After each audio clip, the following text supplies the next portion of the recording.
What is going on, everybody? Let me know if you can hear me. Let me know if you can see me. I know. We just did a podcast yesterday all about Nintendo Switch.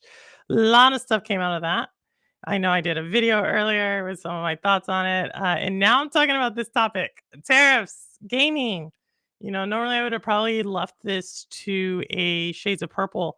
But I think this is a pretty important topic just because there's a lot of misinformation floating out there. And I'm actually going to show some tweets of some of that misinformation. And also, this is an open conversation, right? So, what that means, like, feel free to ask a question. If there is a direct question to me, or if you want to challenge something, just put like at purple in the comments there so I can see it because sometimes I can't tell if y'all are just talking back and forth with each other or you're asking me a question. But I will be going, "Hey, Jesse, how are you?" But I will be talking a lot about some stuff that normally doesn't get mentioned in gaming, but I think it definitely has an impact of gaming, right? So we've always heard that, gaming, how large is the gaming industry? And the gaming industry is, like people say, larger than the movie, TV, and music industry combined. So we're talking a large industry around the world. And when we talk about like where that is really distributed, it really impacts certain regions of the world more than others. And the United States, as well as most Western uh, countries, it's going to have a more outsized impact than in maybe another part of the world. And so when we talk about tariffs, an economic tool, um, then that is going to have an impact. And so, with that said, let's just start with some basic like understanding of what a tariff is. I think a lot of people have been educated on this, but just flatline.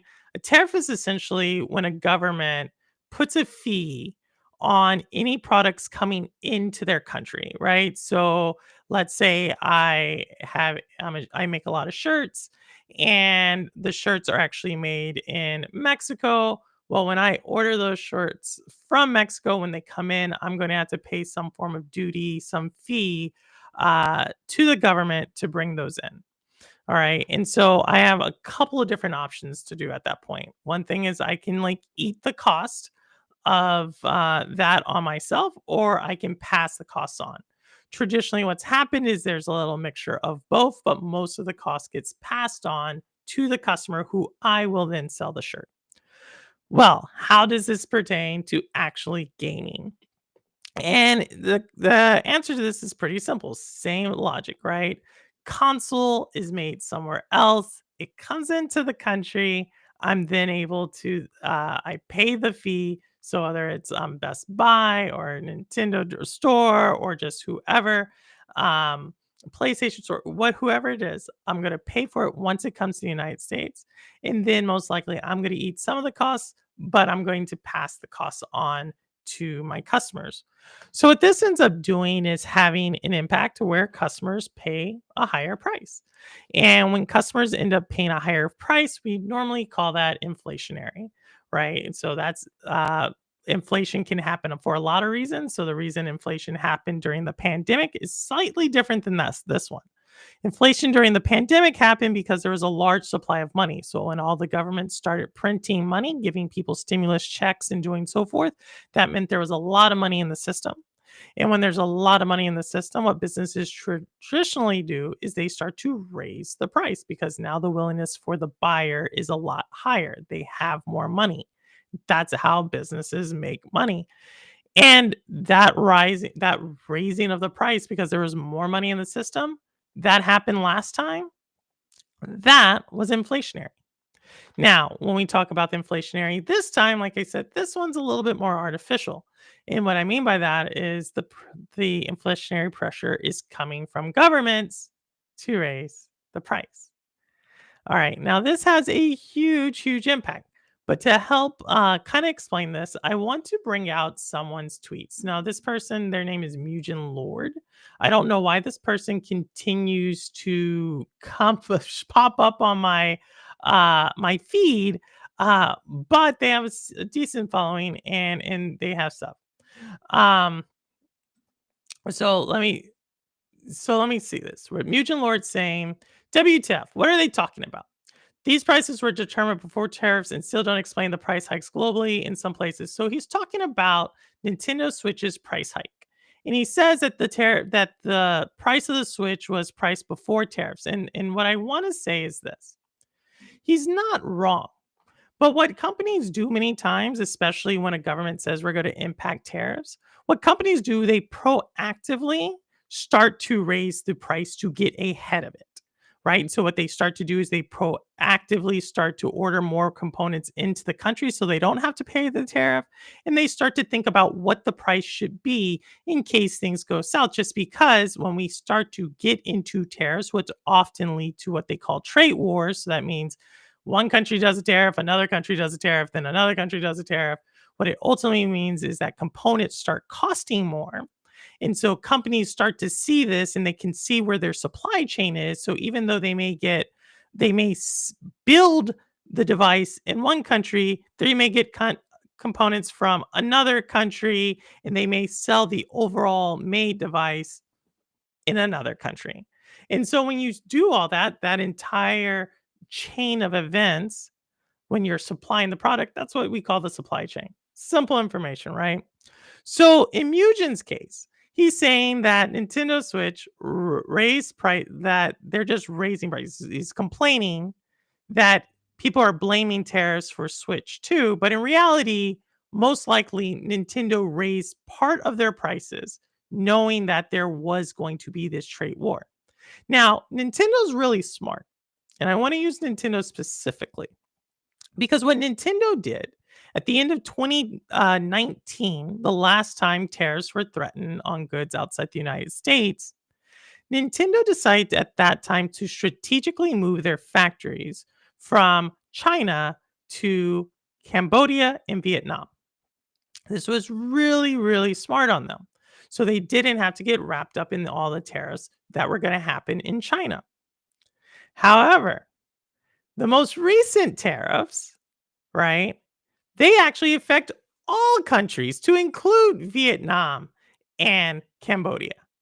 And so now Nintendo, even though they planned ahead on the tariffs, they're now have to planning again because they were not planning on these next round of tariffs that are affecting Vietnam and Cambodia. And if you actually were to look up right now, tariffs on Vietnam, there's a lot of negotiations going on to try to lift the tariffs on Vietnam because Vietnam understands how big of a deal this is to their economy. But let's go back a little bit, right? So I already explained to you how tariffs lead to higher prices, right? And I just showed you no matter how much you plan, the current raft of tariffs are actually going to be higher than that anybody planned. And I would be lying if I said I know what's exactly going to happen. I think anybody would be lying if they said they know exactly what would be happen, what's going to happen. But what most people can agree on is that prices are going to go up and trade imbalances are going to start to occur. So, what do I mean by that? And why do I think this is really, really detrimental to gaming and gamers? Well, besides raising prices, this is what we talked about on the consumer side. But if you've been following me for a little time, I've been telling you that there's a lot of things going on the business side of gaming that actually have a lot of impact as well. Hey, Mel, what's going on? And what I mean by that is this: games need money to be made. When gaming companies decide to make a game, to the time that they launch the game, it takes 3 to 6 years, maybe even longer, to get the game together. We already know this, right? So when we actually see the game developed, what we're actually looking at is a decision that was made 5 to 6 years ago. And then along the way, we see certain things happening where the game will get more funding or more funding will get taken away and so forth and so on. And that's why we see some games get canceled. That's why we see some games get delayed. That's why we see some games come out with bugs, is because the funding changed. So, how do tariffs impact this? Well, simple. The people who fund games, two groups: gamers and investors. Gamers fund games because they buy the game and then the game company uses those funds partially to start building their next game. Investors fund games because they give money up front, hoping to get a return on investment down the road. Now, I already told you, if game prices go up, we already know that there's going to be less people paying for those games. It just happens. When prices go up, there are less buyers for any product. It could be Chick-fil-A, it could be a car, it could be just anything. For the most part, when prices go up, people buy less. There is some exceptions to that rule, especially when you're talking about ultra luxury goods. But for the most part, we can always say simple supply demand curve, prices go up, demand goes down. Simple. However, so now we see game companies that were traditionally thinking that they were going to get the same amount of money, or they projected a certain amount of money coming in, now have to adjust those projections because they're going to probably sell less of the product because there's just less customers willing to pay for that product at that price. That's pretty simple to see, right? However, let's look at the other side of things. Investors. Well, when investors go out and they want to fund a game, investors many times like to see very logical returns on investments. They like to see, okay, I'm going to get 5% now, 6% now, 7%, or whatever the percentage is. And so when they do that, right, that's simple. But when there's tariffs, there's now uncertainty. And just like anybody else, when there's uncertainty, what do? You don't go out and just spend a ton of money. You kind of wait until you see what's going to happen. So you pull back your investment. And so when you pull back that investment, that means you're no longer giving money to game companies to make the game. So traditionally, uncertainty lasts a little bit. Like if it lasts like a month, you're okay. If it lasts like 3 to 4 months, you're not okay. If it starts lasting like half a year, you're really not okay. And the reason that is because game companies aren't usually running on some huge surplus of money. So they need that money. So then what ends up happening, because you no longer have the investors funding the game, you no longer have gamers buying as many games, you now will have something where the game company has to start laying off people. Now, I'm talking about gaming, but this can work for the entire company. And so as the gaming company starts to no longer support as many people, you actually have less consumers overall in aggregate spending things. And so it's kind of this huge loop, a death loop of economics. You have less people spending, you create more uncertainty because of the layoffs, which then makes the investors not want to spend anymore, which means the game company is going to continue to pull back. And eventually you see the situation in which they then say it's no longer tenable to hold this game going on, or even they will say we have to shut down our studio. And so this has a really adverse effect on innovation in gaming, because if a game company knows now, or they start to plan that, hey, we're no longer going to get investor money, our player base may no longer even support us, and we know we have a couple of games, where are you going to put your money if you're a game company?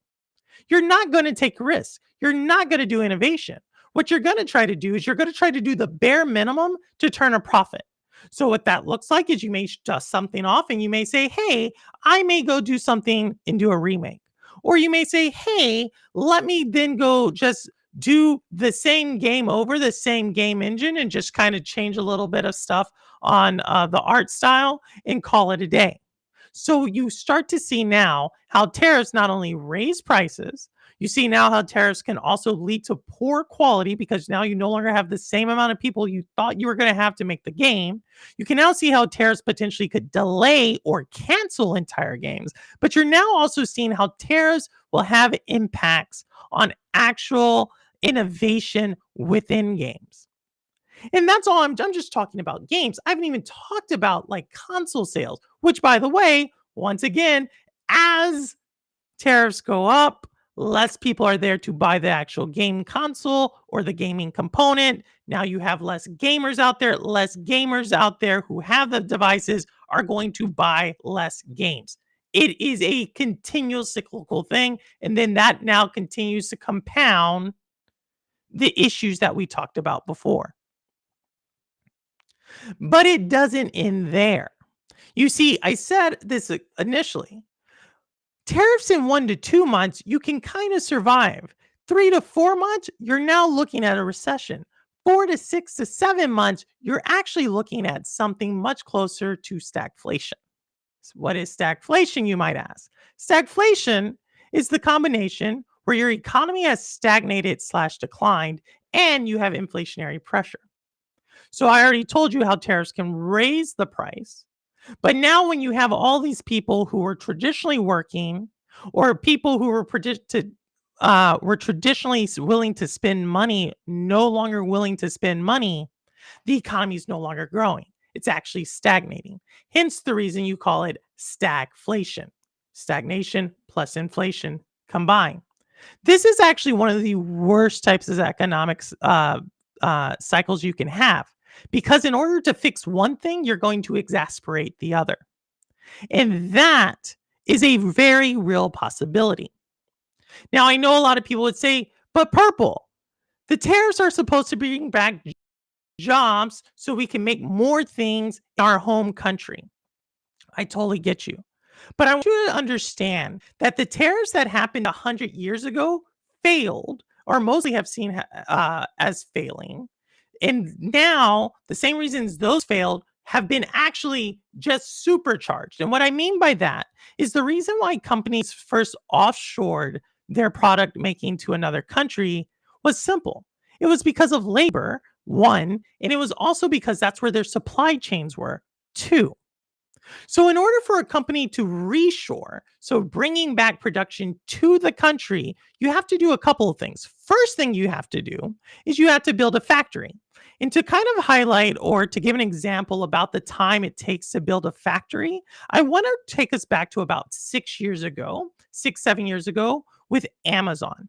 If you recall, 6 to 7 years ago, Amazon did this huge competition to try to get a second headquarters in the United States. So moving out of their traditional headquarters in Seattle.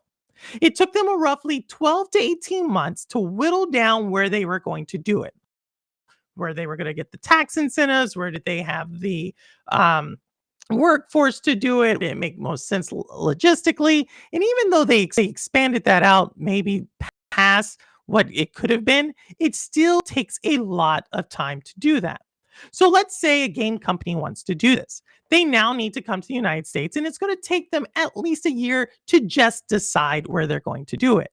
On top of that, they now need to find, once they figure out what place they're going to do it, they now need to go through the process of actually buying the land, the plot, and leasing it out that they're going to do it, where they're going to build. Oh, by the way, this is now anybody who's built a house or built anything within any area people live in.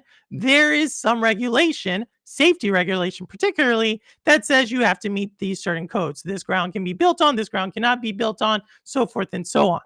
So let's say you finally get to that point, all right? You finally decide, like, hey, I'm going to build this stuff right there and put it there. What were the other two inputs that I said need to happen? You have one input that's labor, you have another input that's supply. Those supply chains usually happened where you were building the stuff before. Now you have to onshore your supply chains, which most certainly you're now talking about raw products. And raw products most certainly are going to cost more now than they did before. Again, we talked about those inflationary pressures. Now your pricing is going to go up. So besides the fact that we had the tariff initially putting a price, creating a higher price point, we now have raw materials creating that other right price point. And also now your workforce. Who do you think is going to get paid more versus who's going to be paid less? Some person out in Cambodia or some person probably in the United States or another Western country? You betcha. That person in the United States is making close to 700 to 800 times that person in Cambodia. And that's off of minimum wage. So now we see that inflation tariffs have now created this cycle, this death loop that's going to create higher prices for something that doesn't happen anytime soon. And then people are saying, well, Purple, now that we have this stuff here in this country or wherever it is, these people are now going to be able to say, hey, I now have money, so I can go buy things. Well, I'm glad you bring that up, because now what's going to happen is simple. Who's to say tariffs actually raise your wage? If you understood all those other things I talked about, all the uncertainty that's caused for businesses, all the things that businesses are going to be afraid to invest in, all the things where I said consumer demand is going to dwindle, all of that has a real world impact. And what that means is that there's going to be less jobs and less openings than there were before. And when there's less jobs and less openings, who do you think has the leverage in the relationship between employer and employee? You betcha, the employer. And when we have the employer having the upper hand, do you think they're going to rush out there and start to then raise wages? No. Do you think they're going to try to get the most out of the worker? Yes. And the worker, the person who's now working for the bare minimum and probably having to work extra time for said bare minimum to pay for the now increased price of the game console, of the game device that happened because of the tariff a few years ago. And most likely this worker now has some debt because they were part of the entire layoff chain that happened for the initial tariffs. Guess what? That worker now may have a little bit of money, but what do you need to game? Besides the game, you also need the time. So now you see how tariffs have this trickling effect, this ripple effect across the economy. And this is for every single type of thing. But then I see some other people saying, well, purple. The tariffs aren't meant for us to game. The tariffs are meant because it's about the trade deficit. We want to have a surplus and we want the other people to have a deficit because deficits are bad and surpluses are good. I'm glad you bring this point up because that's not actually how economics works. You see, the reason why you have a surplus to begin with and a deficit to begin with is because if you have a surplus, you are producing more goods than your country can actually buy internally. So they have to sell that on the open market. Therefore, those countries are not likely to go buy more goods because they already have as many goods as they can produce. Most likely, these are countries that have very low standards for working wages. These are countries that have very much developing economies. However, deficit countries, on the other hand, are countries where the demand for buying things outstrips the ability for those countries to actually produce the product. So what ends up happening is those countries now have to go outside the country to then go buy something, right? Creating a deficit. That is what the term deficit and surplus mean when it comes to trade. Has nothing to mean that a country is like getting ripped off or not. It just means that at the end of the day, people are willing to then invest in the country with the deficit. Why are they willing to invest in the country in the deficit? Because the country with the deficit obviously has enough economic power that they need to go outside of it. So that country is actually doing really well. We actually look at countries with huge deficits as the countries with the best economies. So this idea that we're going to somehow try to narrow the trade deficit is kind of ludicrous in my mind because the whole point of the trade deficit is to show that you're actually trying to buy more things than you can produce. So now we see where tariffs not only raise inflationary pressures, we see tariffs not only create uncertainty for business markets, we see tariffs not only try to have impacts not immediately, but down in the long term. We see tariffs not only trying to now where workers are going to be impacted and therefore not be able to buy as much as they were able to buy before, but we see now tariffs having a very real world effect on international trade to where you no longer will have a beneficial trade relationship. This is the problem. Now, let me see what y'all are saying because I cannot tell. Tariffs are good. If you're exploiting cheap labor of other countries that don't have the same protections in place in tariffs place like America, tariffs are bad. No, I think Decoy, you're totally wrong. I think you're totally wrong. The international economy. So let me explain what's going to happen the other place. What's going to happen the other thing around. I'm glad you bring this up.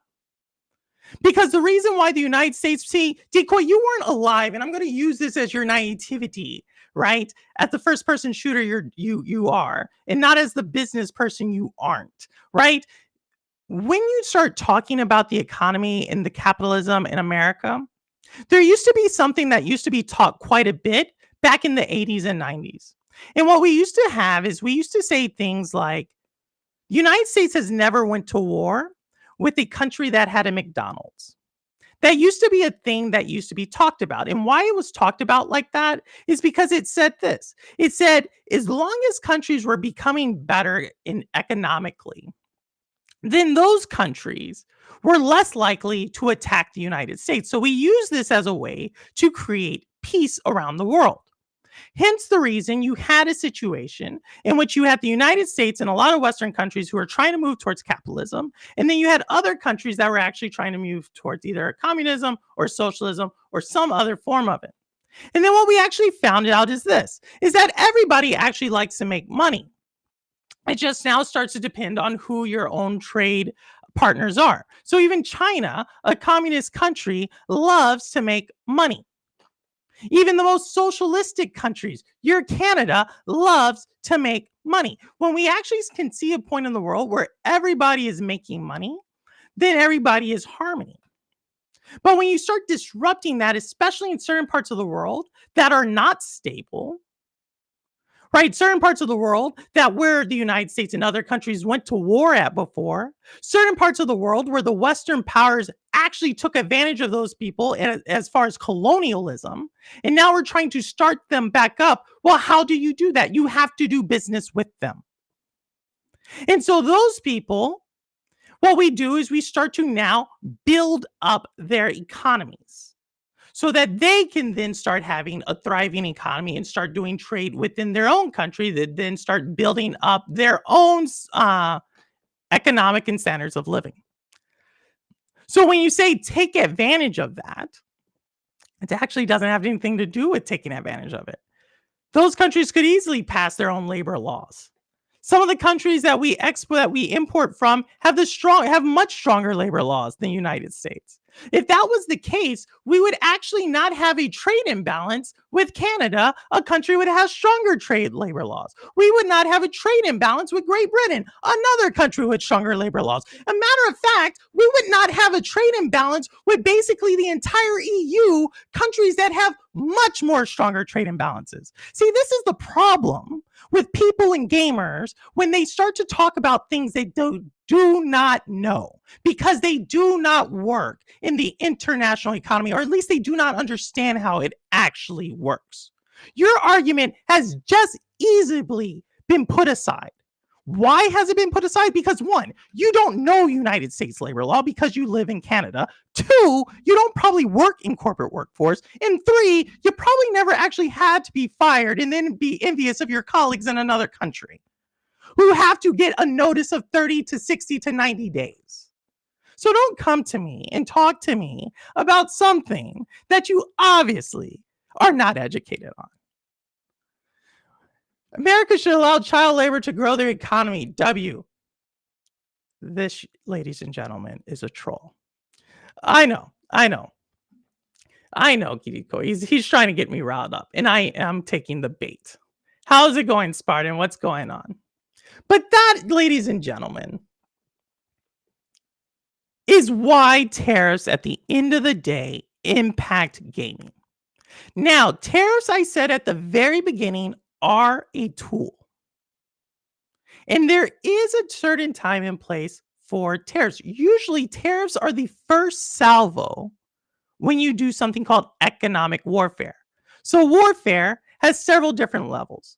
You have economic, you have technological, you have kinetic, you have psychological. These are all forms of warfare. And the United States, a lot of times, use tariffs economically. So this is what we've used over on Iran, in Russia, and a few other countries to try to take away their power to do things. When we do this to our allies, we're not only weakening our strongest trading partners, but we're also many times weakening that supply chain that I mentioned before. And this, the PS5 Pro going to be $900, it could be in yoke. It could.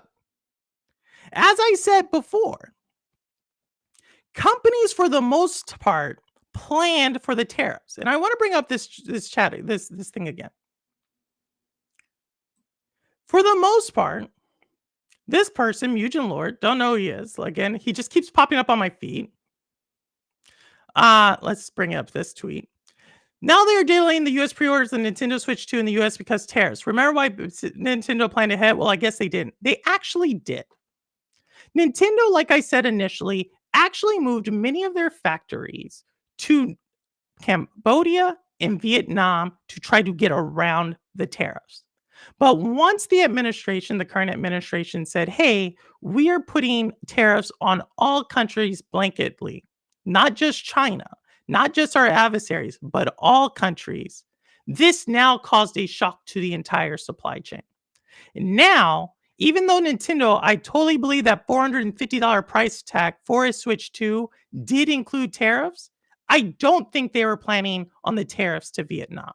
And now that is why Nintendo most likely is lobbying the United States government to say, can you exempt game consoles? If you do not believe me that game companies will lobby, go back and look up in 2019 when Nintendo, Sony, and Microsoft lobbied the United States government to say, can you exempt us for the tariffs for the new consoles coming out? Most likely, they're trying to do this again. But because of the haphazard pace that these tariffs have been put on, and because that this caused so much uncertainty in the market, I believe even if we do not see a price increase because these consoles are exempt, I believe the uncertainty that this has caused, as well as the damage in the supply chains, because it's not just one country that suffers a tariff, it's every single country you have supplies from. Because of that, I believe these are going to have a detrimental effect and then cause that cyclical path I said of less consumers, less workers, less investment, less innovation, less people buying consoles, which means less people buying the games that go for the console, which means that then you no longer have projections that are hit. If you don't have projections that are hit, you're going to have even less money coming in. And it just keeps on going down and down with less economic activity, with higher inflationary prices. And so tariffs at the end of the day are a tool, but they're a tool that you have to use with extreme caution. Because even though you may say we want to have this impact, it most likely will have another impact that you're not even likely thinking about. And this is what William McKinley found out in the early 20th century with tariffs.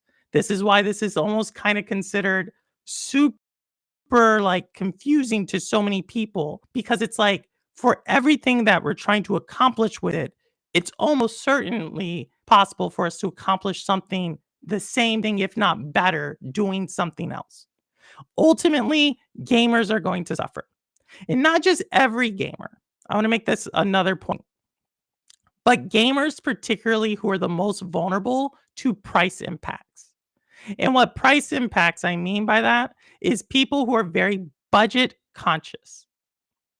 And so, of course, you're like, well, Purple, yes, poor people or people without as many resources are always going to be impacted. You're right. But I also have to tell you another thing. And this is kind of about tariffs and kind of why certain people push tariffs. The more money you have, the less likely anything like this happens. Not just because of the vast amount of money you have, but because how you actually purchase things. A lot of people don't know this. But in the United States and across the world, you have banking to where you can go open a bank account and put $20 in. And then you have something called private banking. In private banking, depending on the bank, you need at least 3, 5, or 10 million, if not more dollars to have and put in the bank. And unlike traditional banking, private banking, the bank actually buys the things you want to buy. So yeah, I know we're talking about game consoles, and I doubt anybody would actually use their private bank to buy that. But let's talk about tariffs and really about the impact of on cars. A pretty big expense. You see, rich people, wealthy people, let's use like 10 million and above, they don't actually buy things, right? If they see a $150,000 car, the bank is going to tell them this. They're going to be like, hey, Purple, don't buy the car with your own money. We will actually buy it for you as long as you keep your money in our bank. And that money in our bank will generate some type of return because banks make money because they loan out money. So the bank needs money to loan out. And that money they loan out comes from wealthy investors and institutional investors. And so what happens is the bank buys the car. The rich person actually doesn't actually do any of the transaction. It's all their wealth. They're leveraging their wealth and the interest and the fees that that wealth generate for the bank to purchase things. This is why wealthy people often don't know like anything about mortgage rates because they do it through private banking. That's the whole term, private banking. We don't actually see what the rates are they get. But what I can tell you is many times they'll get rates that are like several points below on a mortgage. They'll get rates or buy the car. They don't even actually buy it. All they have to do is maintain their account balance in the bank. And so this is the actual thing when a rich person tells you about tariffs and how they're going to benefit you, they actually don't care about the consequences. This isn't just me talking, okay? This is someone who actually deals in banking telling you how it goes. Sure, investments may go down, but we're talking about very wealthy individuals. And when you're thinking about, like I said, that 10 million, 15 million, that's actually just the tip of the iceberg. But when you're talking about that 100, 250 million, these people don't have money in stocks. These people have money in assets, assets the bank owns. Assets that the bank owns that they can then leverage to then loan out more money to more people. And so when the rich person wants to go buy something, they can go buy it. And then on top of just buying the thing, they can then go write it off on their taxes. You think I'm lying? Go check it in. Check out anything I'm saying. Not just private banking does this. You're right. Not just private banking does this, but when we're talking about very large purchases,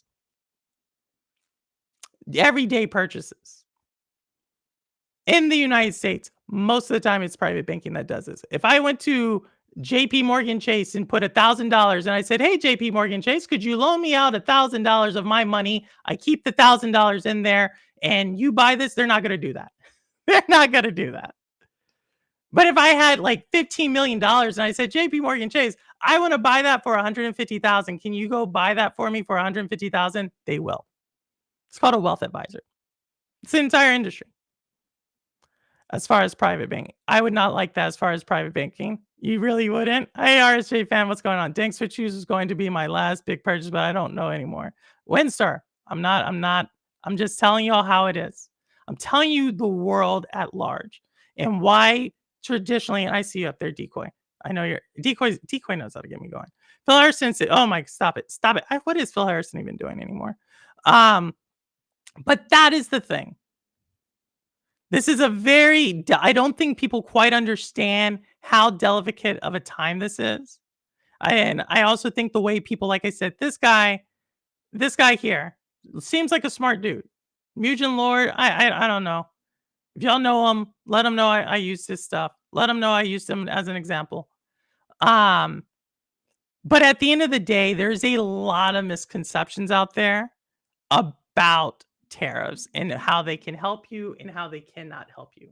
Like I said, they are a tool usually reserved for some type of warfare. And we learned this the hard way roughly 80 to 90 years ago with President McKinley. And it's something that it's kind of economics 101. And I just feel really bad because I can see a combination of things starting to come together all at the same time.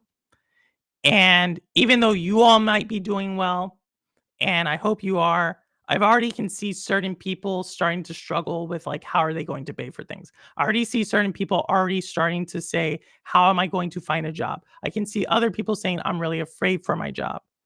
That's not a healthy economy. And unfortunately, it's going to take a lot to get out of it. And like I said, most likely we're headed to a place where we're going to have both stagnating economy as well as inflation. And as I said before, to get out of one of those, you have to actually exasperate the other one, making it a double whammy. So either you deal with the stagflating economy by pumping more money into the economy, which is going to create more inflation. Like I said, that's happened during the pandemic. Or you deal with the inflation, which is going to be dealt with by rising interest rates, which is going to further depress the economy and push you in a deeper recession. This actually happened at the end of the 1970s. In 1980, you had interest rates at around 13 to 14%, and you had a stagnating economy. And then that's when Ronald Reagan did what he did. But with that said, thank you. I feel bad for the Fed. Winstar, feel bad for everybody. Feel bad for everybody. I feel bad for, you know who I feel? Decoy was in here earlier. I feel bad for our allies. I feel bad for people who had no choice in what was going on. It's not their candidate, not anything. And now their countries are having to put retaliatory tariffs in place. That's who I feel bad for. I feel bad for people who just didn't just they're caught up in this. And gamers at the end of the day just want to have fun. We'll be getting the Switch 2 perp. Safe to say, oh, for sure.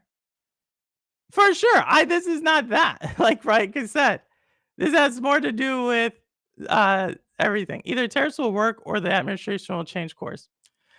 RSJ fan, define tariffs working. That's all I want to say. Like what do you mean they will work? And what do you mean by changing course? The problem with changing course is the economy isn't fully under an administration's control. And that's why if you had joined earlier, RSJ fan, what I would have explained is the uncertainty caused by tariffs, it's the same thing that happens with everybody. When there's uncertainty caused by you saying, hey, we're going to put tariffs on, we're going to take tariffs off, we're going to put tariffs on, we're going to take tariffs off, that causes everybody to what? Pull back their spending. Investors no longer invest. Consumers no longer buy consumers stuff. So gamers no longer buy games. Businesses now have to make hard decisions because now they're no longer getting the investment money they planned on. And they're no longer getting the money the consumers were then giving them. And now you have a situation where people get laid off and people no longer invest, and it's uneven. So even if the government changes course, the longer the uncertainty takes place, the worse it gets. Because governments can't force people to start hiring and building and spending. That's a psychological thing. And that's the problem with tariffs. That's the problem where I would say, not the problem. That's, I think, the issue I would take with a statement that says, well, yeah, the administration will just reverse course. Unfortunately, it's not like that. Because at the end of the day, economies are all about psychological stuff. And if you don't have the safety to spend big purchase, you're not going to spend it. You're not going to invest in the market. Right. And on top of that, your allies who you had the really strong trade relationships with, they're not just going to all of a sudden say, yeah, let's just lower our trade, our tariff that we put on you because you caused us economic harm. It doesn't work like that. That's the problem. The U.S. imposing tariffs on Canada opened the doors for China to impose tariffs on Canada, and Canada can't use the U.S. as a scapegoat. It happens everywhere. I have turned to my OnlyFans account. Go ahead, Ron. Go ahead. I invest in Ron Slusher's only. My goodness, y'all are crazy. But we knew the tariffs were coming. We did, but as I said before, Nintendo, great example. Nintendo started to lower their risk to tariffs, so they offshored their stuff to Vietnam and to Cambodia. That's where their factories are nowadays. However, tariffs were never going to. Why are we tariffing Cambodia and why are we tariffing Vietnam? It makes no sense. The original tariffs were on China, which kind of makes sense when you're talking about an adversary, or tariffs on Iran, tariffs on Syria, any of our adversaries. But when you start tariffing like trade partners, and you kind of miss the whole part of why I was talking about why the tariffs are somewhat misguided, even if you're trying to lower onshore jobs again, even if you're trying to um, somehow even out the trade deficit, which I already talked about how a trade deficit is not bad and a trade surplus is not good, right? Even if you're trying to do all of those things, tariffs are not the way to do it. It's never worked before. So you now going off and using this tool that is traditionally used for economic warfare to try to get something that has not worked before beneficial, it leaves you to think like even if you try this little back door of saying we're going to change course, the damage is already done. That's the problem. I'm going to say good luck to Nintendo. They might take a hit with this console. Geek, they might. Nintendo most likely has done this. Nintendo most likely is okay through 2025. Nintendo has been surplusing their Switch 2 for a while. We had heard this since last year. And they probably have some stock already in the United States. So that's when we see all these economic reports about inventories rising in February and March. It was there to get ahead of the tariffs. But again, tariffs have a bigger impact than just um, tariffs have a bigger impact than just the actual levy and the price. I think the bigger impact that tariffs have are that they create this uncertainty and they create this space where it's you're psychologically thinking, I cannot spend. And if you're a business, you're creating this situation where you're like, I do not want to hire, I do not want to invest, not want to innovate. That takes longer, right? If we go back to the financial crisis of 2008, 2009, when the government said, hey, we're going to bail out the banks, that actually happened in 2008. But we actually did not see economic activity pick up in 2010. That's because when you start to have these huge things that change to the system, it's not like a switch, right? That's why when you have all this inflation caused by the stimulus that happened during the pandemic that happened over a 9-month period, the inflation took over 3 years to actually work its way out. These things are not as easy to put back in once you take them out. Hey, Michael Purple, it was reported that Sony bulked up supplies of PS5 in the US. Would that help them? Yes, 100%, Michael. 100%. Yes. But again, Sony has to now start to think not just about their supplies here because this is international. It's not just US, right? Decoy brought a great point up because now the US has tariffs on Canada. Canada now has to find other trade partners. Some of those trade partners will get raw materials that also then are from countries that have tariffs. And so the supply chain starts to look really funky. And then when you start to talk about the valuation of a dollar, so if you remember not too long ago, like 3 years ago, PlayStation started increasing their prices out of nowhere. And when they started increasing, why did they do that? But they didn't do it in the United States because the United States dollar was stronger. Other countries' dollar had weakened. So when you have that situation going on, it doesn't even matter if you plussed up somewhere because now the currency, depending on what's happened, especially a shock such as like a trade war, a full-on trade war. Now, even though you may have said like, hey, we got $20, that $20 may actually be worth something like 16. So yes, even though you bulk up, it definitely helps. It definitely does not mean that the businesses will not be impacted. There are a lot of things they can do to mitigate it, but that's why I said the longer the uncertainty happens, the worse it gets. And the uncertainty has been happening now for about 2 months. So unless you're and they levied They have levied tariffs against like everyone. That's the problem. If it's not really certain what the goal is. Hey, Linz, what's going on? Hey, Johnny Roadkill, what's going on? And hit that like. Oh, thank you, thank you, thank you. But yeah, y'all, I just want to on. Great questions. If I didn't answer your question, I'm going to keep it up for about 5 more minutes. Decoy, thanks for getting me going. He always knows how to get under my skin, but he doesn't. He's good people. But if there is a question, I don't know, Ambi, if you asked a question, but I'm more than willing to like answer it because I think this is a really important thing. Like, I think this actually has impacts on people's lives. Um, and so, yeah, I understand what you're saying. These countries are going to find out other trade partners because they can't trust. Exactly, Michael. Exactly. The longer it goes on, this is a very similar example to this is Brexit. So if y'all don't know that, like the UK used to be part of the EU, and the UK said, "Hey, we no longer want to be part of the EU." So they set up their own thing, and then they had to create their own new trade structures and trade policies with trade agreements with all of the other countries. The overall thought was, oh, well, now the EU is very similar to what's going on here. Oh, now the EU is going to produce more here. We're going to have it better.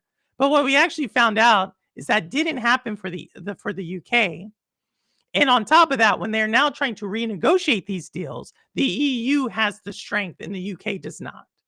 So even if you are to switch it, like I said again, even if you're to reverse it against Canada, reverse it against Mexico, reverse it against your trade partners, the longer it goes on, the more pain that they have to suffer, the more leverage they have when you initially come back. And that leverage, the United States always won. That's the thing that blows everybody's mind. The United States had the best trade policies and agreements in place. You can't get better than it.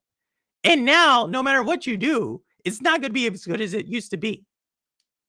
Purple, are you aware of the trouble you're in? Start beef with the cowboy anytime, cowboy. I'm coming for you. So, do you think all tariffs are bad, or do you agree some tariffs are good? Of course, I said some tariffs. I said tariffs are used if they're used in a deliberate way. They're a use of warfare. Like that's actually what the Secretary of Treasury is actually kind of like, in my opinion, one of the most powerful cabinet positions in the United States because they have the ability to leverage economic warfare against a country through tariffs.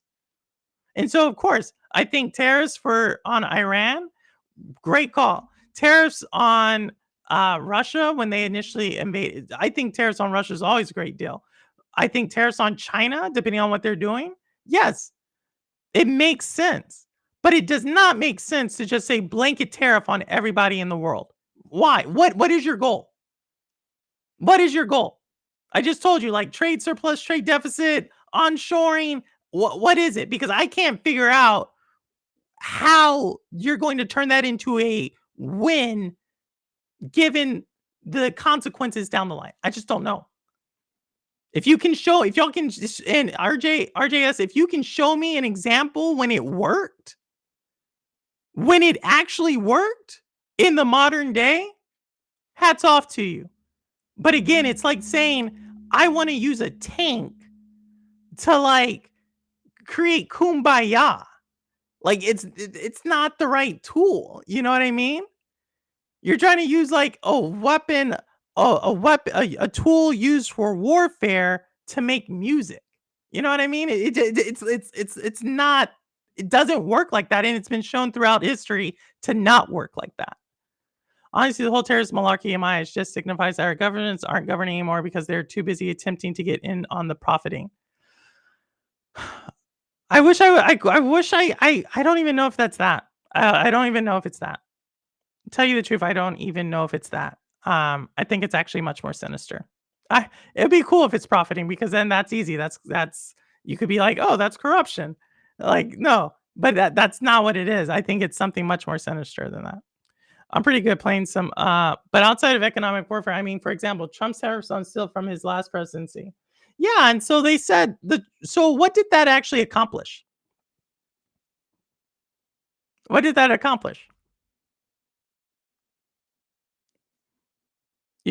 When you actually look at the overall economic output, any gains that were gained, anything that was gained from the tariffs, from the steel tariffs, were easily offset by the losses that farmers suffered. You get what I'm saying? Like, yes, did the tariffs raise like 10 to $15 billion, and did it keep some steel plants in business that still eventually went out of business? Sure. But then how much did we have to bail out the farmers for in the United States? And how did they recreate their own supply chains to who they sell it to? You know what I mean? It helped the US steel industry to boom. US steel industry didn't boom. If the US steel industry boomed, you wouldn't have had like let me correct that. Did certain sectors of the US steel industry boom? Yes. But that has a lot to also do with the actual next administration's Build Back Better Act. That was an infrastructure act that actually sent stimulus to the steel industry. Again, it was something that happened 4 to 5 years later, not immediately. And again, what did I say? Blanket tariffs, if it is very surgical and you know exactly what you're trying to get out of it, go for it. But that's not what's happening. And I'm not going to sit here and try to debate every little like instance of this versus that, because that's not the reality. But if you want me to say like, yeah, sure, tariffs have a positivity, like yeah, they exist for a reason. I'll give you that. But the reality is that scenario you just said is not existing right now. And that's kind of where I don't want to get something lost with, well, there's something that's good, kind of, that then I easily was able to debate on like other industries and how it impacted them negatively. And then you're like, okay, but then we're saying everything? No, I don't follow. I do not follow. But I appreciate. I appreciate. Again, not trying to slam anybody. If you all have like questions, I'm more than happy to answer it. More than happy to answer it. Um and currently, like I said, about gaming in general, I don't see how this helps gamers one bit. Like I've explained everything from the gamer to the innovation to the game developer to the game company to the game publisher to the console maker to just like I've explained the whole like gambit of like gaming here. And there's not one way where I'm gonna be like, yo, that's good for gaming. You know what I mean? I just don't see it. But, you know, as I said in my Twitter post, what did I say? Somehow we're gonna be winning and not even playing. I don't know. I don't know. But push back on it. Leave comments down below. I don't want to keep this going. I know Jeff's streaming. I think Any Oak streaming. Tons of Decoy. You were streaming when I got on here. So I know you need to get back to your stuff with your thousands of live stream people. It was just an example of good tariff. And overall, I believe the positive for the US outweighed the negatives on on that specific tariff. Again, I don't know. Like I said, it's going to be impossible to say just because the Build Back Better Act created such an incentive for the steel industry to try to separate that from the tariff, then from the other aspects in which we had to bail out the entire industry in certain areas. It's kind of hard for me to say, but even though it's still not, it was a very specific slice of a certain industry, and then you also had an incentive from car makers to do what they were doing, which also supported the steel industry, which again came from the next administration, not the actual tariff. So, like, it's really hard. But overall, even if we did say it's a positive impact, it was very specific, it was very targeted. And then if you want to say that, sure, like tariffs, like they exist. Like they don't, I'm not going to say they don't exist. That's why I stick to retro gaming mostly. Get Johnny Roadkill. What's going on? You're not. You were playing South of Midnight earlier today. I need a recap. No, FCAT, I cannot do a recap. Like I talked about. Catch on. My brother works for a customs order company. And he said his coworkers were originally excited because they would get more business, but lately they found out that extra money paid to import. That's exactly where it goes. Extra money goes there, if not more money. And then eventually, when you come back to it, even with decoys still tariff, you're going to have to find like a situation where you can isolate. Because even if you try to isolate that tariff, you really have to do it over a 2-year period. But because of the pandemic, because you had another uh act that literally provided stimulus to that industry, it's really hard to say, did that one have a net impact on the steel industry versus not the steel industry? It's just gonna be super hard to figure that one out.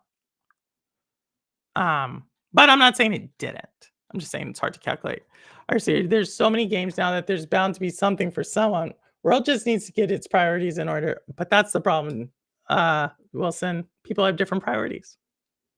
And in order depends on what you mean by that. We no longer can even besides the fact of priorities, we don't even know what order we can't even agree on order. Like the actual what does order mean? Right? I think that's at the heart of why these tariffs are here. What does order mean? And if you can answer that question and understand all the inputs to what defines order in the world order, then I think you might be onto something. Companies that went overseas for cheap labor will feel the pinch now. Everybody's going to feel the pinch. Everybody's going to feel the pinch. But that's also consumers. Consumers bought stuff overseas, Jinx. That's what I'm saying. Like consumers who got used to buying things from cheap products that came overseas are going to feel the pinch. You can't just blame companies. You have to blame consumers. You know what I mean? Consumers, it's like this. Gamers right now don't want to pay $80 for Mario Kart. Let's bring it back to gaming.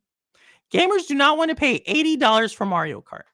So if there was another Mario Kart, not from Nintendo, that they were charging $60 for, gamers would say, yeah, we're going for the $60 Mario Kart. I've heard so many people say that this is why Nintendo has a monopoly, it's anti-consumer, and blah, blah, blah. But in order to make the $60 Mario Kart, I now have to get cheaper labor. It's the same argument. Consumers didn't want to pay higher prices. That's why consumers stopped buying American. And so companies had to figure out how to make a profit. So what they said is, okay, great. You want to stay at that price point? We will find the product at that price point that meets your need. What's the difference? What's the difference? And so if you can understand, if you can square that point, then you kind of are on the right track. The pricing for Switch 2 games are a lot for some people. 100%. They're a lot for anybody. Like I don't want to doubt that. They're a lot for anybody. But that's the same thing for everything. Shirts are a lot for people. Fruit is a lot for people. Chips are a lot for people. Cars are a lot for people. Everything is a lot for people. So you can either do one or two. You can either raise prices, but if people are no longer willing to buy that, then you somehow need to supply it with a cheaper product. Where are you going to get the cheaper product? You have to either go down on quality or you now have to source it that's cheaper. And the way you're going to source it is cheaper is you have to go somewhere where the labor is cheaper. If you know how to do it other than that, please let me know. If you know how to keep prices down while still being able to pay for higher wages and able to maintain the same quality, Jinx, I'm telling you right now, go into business, because you will be the number one company in America that can do it. But it's like the builder's triangle. You can only have two sides. You can either have quality, you can either have cheap, or you can have speed. You can only have two of those, right? And so if people don't want um they want it cheap, then you either need and you want quality, then you need to sacrifice speed, and that's why you then have the supply lines that we have. That's why I don't buy a lot of games. If you do not like, buy. Stop it, Ron. Jinx, do not egg him on. It's why I don't buy a lot of games day one and why I appreciate PC gaming, cheaper games. It's true. PC does have cheaper games. It does have cheaper games. I'm not gonna doubt that. But if you want if you want a certain game, like I said, the reason I said this yesterday on my Shades of Purple, the reason why I support Nintendo, why? Because I know they treat their employees well. Nintendo's median tenure is around like 17, 18 years for an employee. Man, could you imagine that? I don't know anybody who stays in their same job for 17, 18 years, except for a small portion of like military personnel, and they do that for the retirement. You know what I mean? Stop it, Ron. He's trolling. That's why Ubisoft, Activision, many more companies. That's why, uh, while their studios may be in somewhere like, yes, Manitoba, that's Canada, right? They all use exploitative outsourcing practices in regions with it's not just weak labor protections. It's just weaker. It's just weaker. It's just lower wages. It's not just weaker labor protections. It's lower wage. Like I said, the United States does not have a strong labor law. Like I mean, I hate to break it to people. The United States compared to other parts of the world, the United States does not have lower a weaker labor law. Like the countries with the strongest labor laws are like in the EU. It's like the strongest labor laws in the world. In Japan has really strong labor laws, and then there's other things that go into it. But I mean, you could say they have cheaper labor laws, but it's just cheaper labor. Bottom line, it's just that's all I can say. It's a little bit of what you said for sure. I'm not saying you're wrong. 100% not saying you're wrong. But I also just feel like it's just the way the world works. Hot take. It's crazy. What is it? It's because Nintendo raised their prices and didn't raise their quality. Stop it, Cowboy. I saw you and Rune talking about that. They did raise their what do you mean quality? Name me another gaming company that has as many or the lack of bugs on launch. That's quality. See what you talk about quality, Cowboy, I don't even know because you play Fortnite, you play WWE 2K, and in some other random game. And you always talk this big game about quality, but guess what? Fortnite is like, that's quality. Okay, you can pay that on the Switch. In WWE 2K, there's so many times I've watched y'all play that, and there's been a bug, and it's the same game, but you pay $70 year over year for the same game. So I get it. You like to talk a big game, but actions speak louder than words. It's not just it is 100% weak labor. It is 100% weak labor laws. It's if it was 100% weaker labor. Okay, when you talk about 100, it depends on the product. 100% depends on the product, and 100. Like, let me give you a great example. India, right? India's depending on where you are and what sect you are in India, that's why it doesn't work the same. Depending on what caste you are in India, you have different labor laws for your caste, right? And so when you talk about like a lot of technological thing, like technology, you can get an India engineer or a US engineer. And they work for the same company, right? So they both could work for Ubisoft, they both could work for Microsoft, they could both work for whoever. And because of there are some things at the local level, but they're still protected by the overall bigger company. Where are they going to do business? Where they're the lower wages. Like that's just that.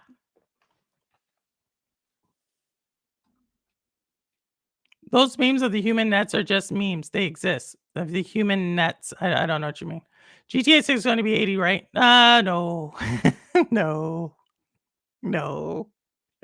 Gotta Good to drop in and see y'all. But guys, guess yeah, no, Davis, I'm about to leave too. Just trying to answer. Honestly, I would pay 80 for a Nintendo first party game because I want quality over quantity. Well, Johnny Roadkill, I agree. Cowboy's over here talking about I don't know what quality is. You know what I mean? I don't know what he's saying is quality. We don't even require companies to provide paid vacation. Roster's right. We don't even provide companies paid vacation depending on family leave. Like, I don't know what you're talking about. There's certain parts of this country that have extremely weak labor laws. Right to work, extremely weak. Like, you can just fire anybody for anything. Now you're taking away social, like, equal employment protections. Like, I don't know where you're really going with this, with unless you're talking about child labor, right? That they're using child labor, and that's what you're calling is a labor law. There's a lot more that goes into labor laws than just child labor. But these places aren't just running off of children in the workshops, right? There are adults there. It really comes down to how much the labor costs. It's what it is. GTA 6 will be 90? Maybe. I don't know. I honestly don't. It'll be more than 80. It'll be more than 80. I don't think it'll be less. Timu for the win. China child. The China. Ooh, that's hard to say. China child slavery equals cheap stuff. It's not just go over there. It's not just kids working. Instead of buying a Nintendo Switch, buy a Timo alternative. Does it have the same quality? Like, that's where I come down. If Nintendo releases an OLED version of Switch 2, then that would really suck. Why? Why? I don't understand why would that suck. Bugs are going to happen with just how gaming has advanced, more moving parts. That's not true, though. That's not true. There are games that release with no bugs. Like, I think that's something that they say, but like you saying that actually is counterintuitive, right? If you pay $70 and you're like, oh, well, bugs are going to happen. And then when the bugs happen, we're like, why do you have bugs? Like, that's that has been a mantra throughout the whole thing. I don't mind paying $60, $70 for a game as long as it delivers with no bugs day and date. Now you're saying I want a defective product, but I'm going to pay the price. But that's not the guarantee. They don't sell you the game that says like, hey, here's the game. Oh, by the way, it's got 20 bugs. They don't tell you that. There actually is a very strong anti-consumer class action lawsuit that could go into play with certain game companies for this reason. Mario going to be 100 before GTA 6. No, I think Mario's going to be 70. I definitely would not pay 80 for a digital game. Heck no. You already do. You already do. This is why I don't also understand. If you paid season passes for a multiplayer game, we played X Defiant Decoy. You're already paying $30 per season, not including skins. You're going to find, like, easily, and if you already had paid for 3 seasons, which we got, that was $90. And that's a digital game. Call of Duty. You're telling me you bought it at a hard copy? You're already paying it. It's just the pricing model looks different. And if you want to say, well, no, Purple, that's an add-on, that's a season pass, blah, blah, blah, blah, blah. Sure, okay, fine. But at one time, that was all one game. And then they entered all this other stuff. You're already paying it. Quality is super subjective when it comes to gaming. Totally understand. I was ready to play Breath of the Wild at higher frame rates. I couldn't get through the game on OG Switch and OLED Switch. Definitely, Windstar, do it then. But if it's not your game, Windstar, it sounds like it would be your game. I've seen you game. I think it would be your game. I buy mostly physical for Nintendo, and they'll give you that option. Future money. The company I work for, they laid off 2 of my employees, replaced them, mentioned an outsourced team from India, a team of 5 they gave me. I'm telling you, the quality dropped. I've been very frustrated. I'm not doubting it. Johnny Roadkill. But since you outsourced them and they bought these other employees, these 5 other employees, because they have weak labor laws over there, can you just fire them? Because Decoy says because the labor protections are weaker there, you should be able to just fire them. Let me know if you can do that. Let me know if you can do that. Let me know if the company is going to let you do that. I already know the answer. What if GTA 6 gets canceled? It will. It could. It could. The gaming industry will suffer. What's a game that has released with no bugs in 2020? Tears of the Kingdom. Next. Prince of Persia. Next. What else? What do you want? What do you want? What you want another one? I can think of a lot of them. You know, any example you can find will most definitely be a simple game without a ton of moving parts. Tears of the Kingdom has a ton of moving parts. Hi, long time listener, first time caller. Stop it, Rudix. Guy, you got Zelda. Rudix, you already know what I'm going to say. I'm going to play it upscaled. My company laid off 2 members of my team, and yeah, I saw that. I've never paid $8 for a game. I don't pay for extras. Same, not the. I never paid for a game. I don't pay for extras. I'm not that person. I don't spend extra cash. No, that stuff. All right, fine. Well, people are already doing it. I swear, Decoy, you told us you were paying for the season passes. Hope you got that money. I swear, DK, you told us that. I'm waiting for Switch 2. Exactly. You're constantly paying more than 8 for a season. Exactly. Talk that. Hey, Sean, what's going on? Purple. You don't understand is the stuff that makes a game more than $70. We are already paying for our add-ons. They are not mandatory. We are already paying for our add-ons. They are not mandatory. I don't know what that means. I tried. I said it 2 times and I said it again in my head. I need you to spell it out a little bit more. I say you can just fire people because of weak labor protection. Not gonna lie, you form of an argument is super disingenuous when you put things into other people's mouths that they didn't say. I say you can just fire people. No, you didn't. I didn't say that. But when you talk about labor laws, usually, like, that's the problem. You're talking about labor laws with child labor, right? As if that's the only labor law. And when you actually talk about like labor laws and you're acting like everybody around the world who works in like a third world country is a kid working. And that's not the case, right? And so when you say it's kind of like it's almost like is it disingenuous? No. But then when I actually come with an argument because like, you know, been around longer than like 22 years, then you're like, well, that's not what I said. All I'm talking about is this like little small thing. And it's like that little small thing isn't even like the entire argument, but you're making it seem like it's an argument. So your disingenuous critique of my disingenuous comment means that you're double disingenuous. No, I'm just joking. I hear what you're saying. Hey, Obi, what's going on? We also paint it in the Game Pass. I agree. I can't. Prince of Persia is so good. Not even my type of geek. Glad it's on PS Plus. My wife has laid off 200 people. These actions are so dumb. That's a lot. That's a lot of people. They don't technically retort me. They have their own manager. I just manage their work for them and assign the work. They call all the time, constantly sick. I actually haven't seen that when I worked with third party. Usually they work pretty hard, but actually, I mean, it depends on the team. I will say a hard worker. You have lazy workers and hard workers no matter where you are. I'll say it like that. Bridget, did you play Respawn Jedi Louisiana Katrina Survivor? I am 3 hours into it.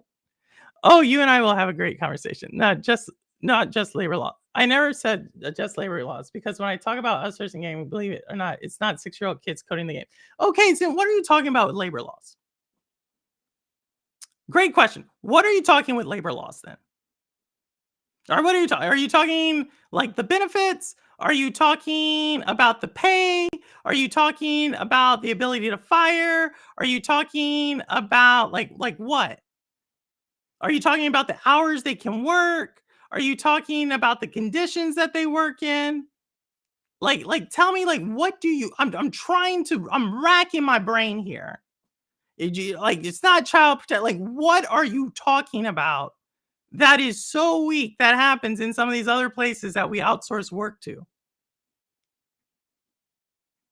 That's what I'm trying. Like, yes, sure. Are there places that there's no child labor protections? Sure. But a lot of companies now are like under immense amount of pressure. And because initially they had to report on things like their supply chain. Oh, by the way, that used to be called ESG reporting, but somehow that became a bad word. So now that we actually can't even see how they're sourcing their products sometimes, but when they had to do it, they couldn't actually break US law or EU law because then they would be dragged in the mud like Nike was 24, 25 years ago. So I'm curious, like, what are you talking about that we go to weaker labor law countries and that's the like 100%. You said 100%. The reason why we outsource is weaker labor laws. That's what you said. In terms of being forced to work 14 hours, no break in terms of pay, in terms of, do you understand a salary worker? A salary worker also works 14 hours a day, 16 hours a day. Who here in chat has had to work sometimes months on end on a project longer than 12, 14, 15 hours a day? Have you not seen our hospital workers? You not like teachers? A good example, a company would be Brandoville students. Definitely work labor laws in other countries. There's definitely weaker labor laws, but I'm just saying that the example he just used doesn't add up. Not about no break, not about the time. Sean L, thank you so much. Thank you so much for that, Sean L. Sounds like the Windstar. I'm telling you. Like, I'm telling you, like, if it was so much about like weak labor, like, I'll say it like this. I'm not doubting what you're saying. I'm not saying labor laws do not have a part in it. But if that was the case, we would then just, let me tell you, the prison industrial complex in the United States, we would just have prisoners do all the work. They have no protections. We would just say prisoners make all the shirts and in some instances that is happening. That's why I'm saying, like, I'm not saying you're wrong. What I am saying is when it comes to a business decision, what I am then when I have had to consult on, how do you raise your profitability? I'm like, okay, you have this call center here in each state.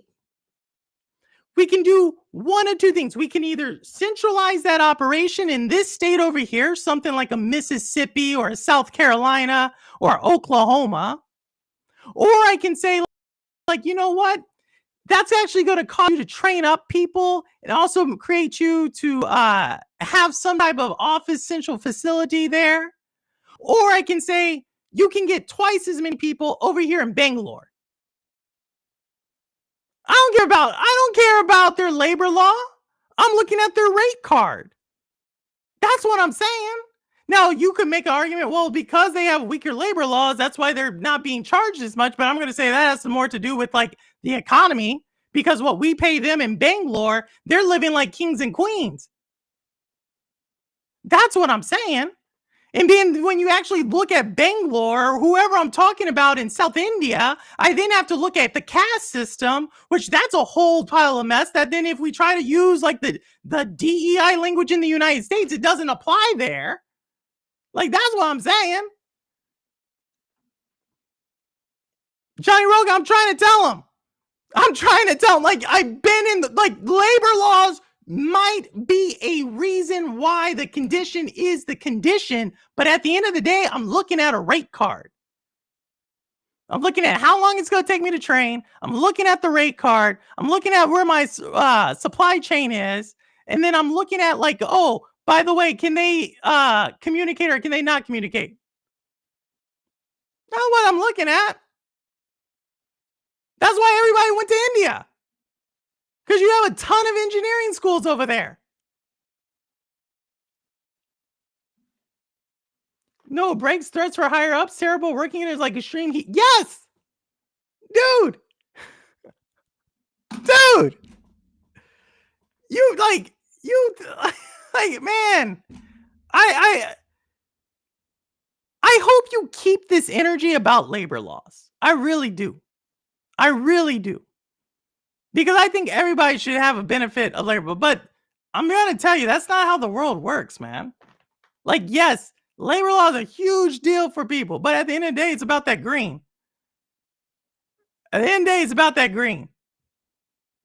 They went into India for cheap labor. That's exactly.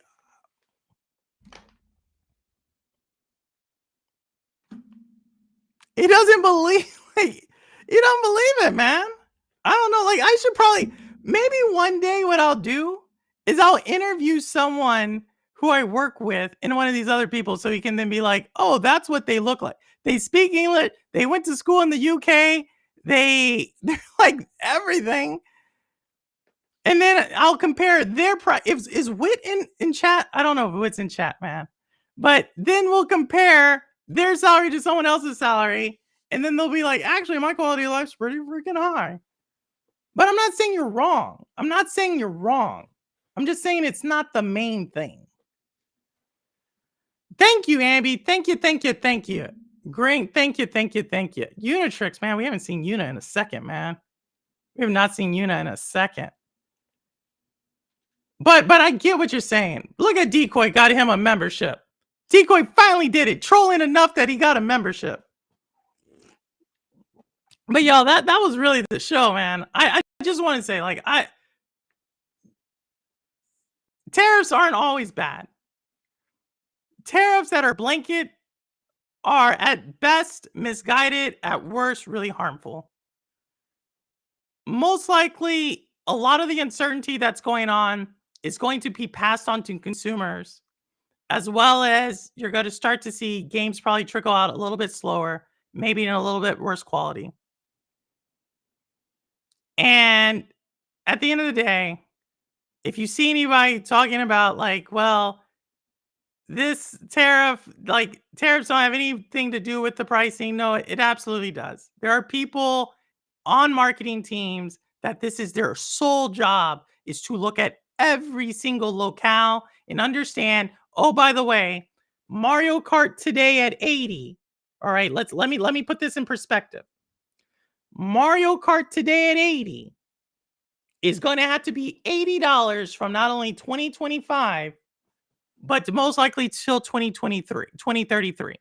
Have you ever seen Nintendo raise the price of the game after it came out? No. This is called forecasting.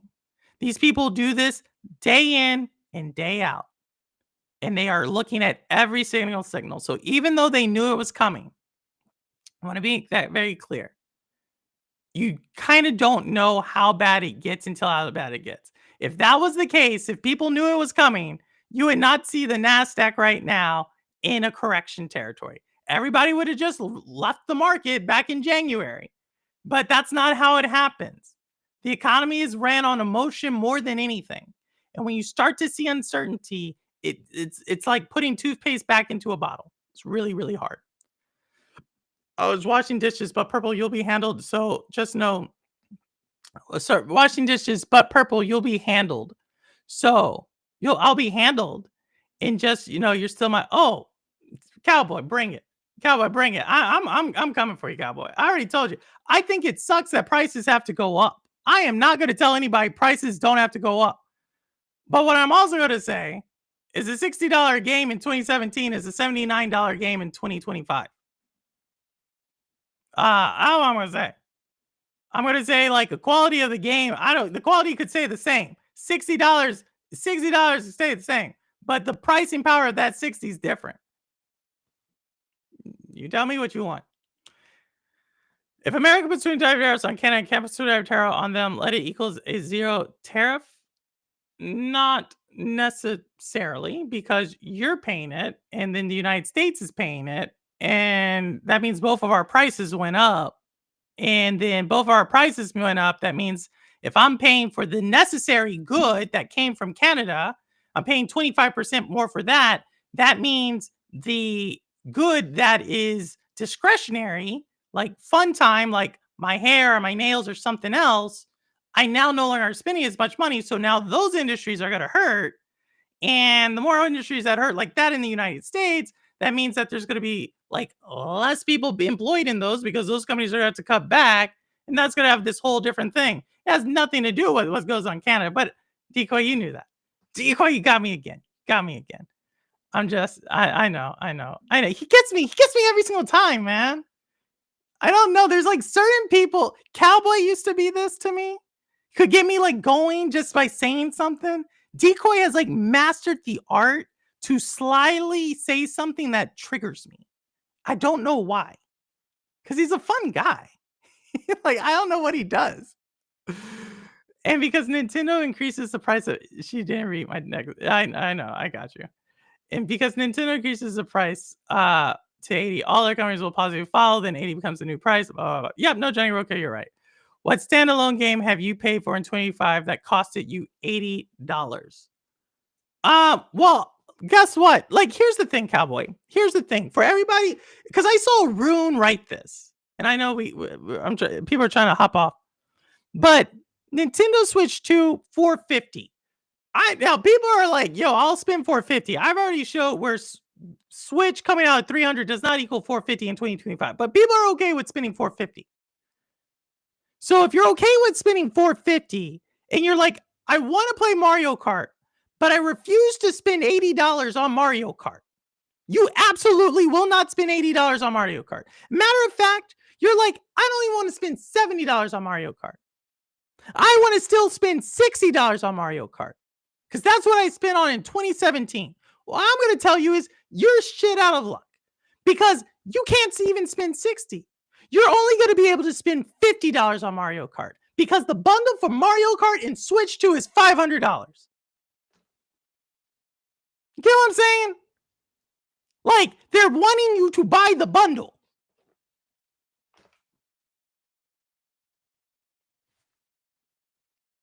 I don't know. I don't know. Well, what do you guys say to that?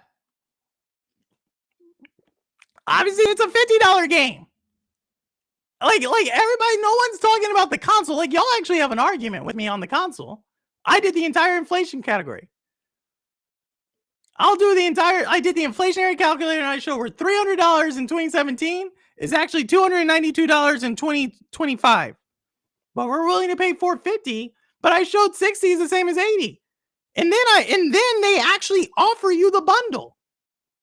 And so when y'all are like, well, I'm so pissed off because I can't buy the $80 game, but I'm okay with buying the console. I'm like, okay, then just go buy the bundle.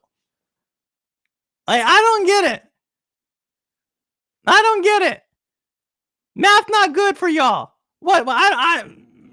Do you not do the spending in your family? Get Sandy on here. I need to talk to Sandy because clearly it's not mathing for you.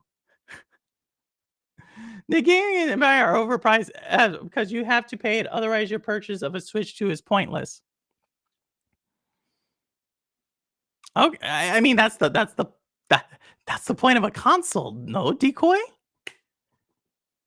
Is that not the purpose of a console? Like a dedicated gaming console is not that? Is that not the purchase of it?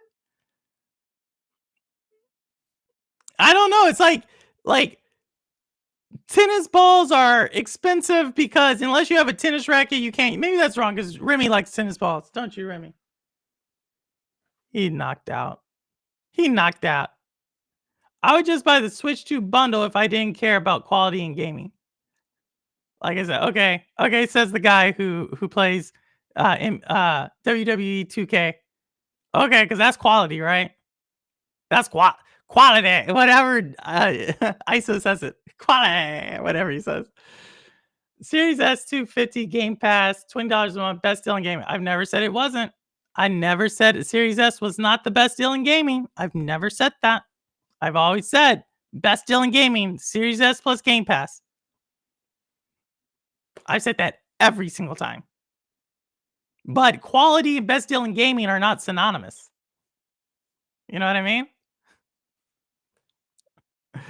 I told Sandy about the Switch 2. She was hyped up and wanted to buy until I told her the price of the games. Well, yeah, you misquoted it. You were like, it's $80, but did you tell her she could get the bundle? Did you tell her she could get the bundle? Tell her about the bundle.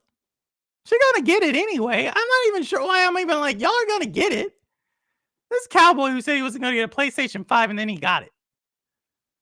What is Trump doing with these? Cherry man, where you been, man?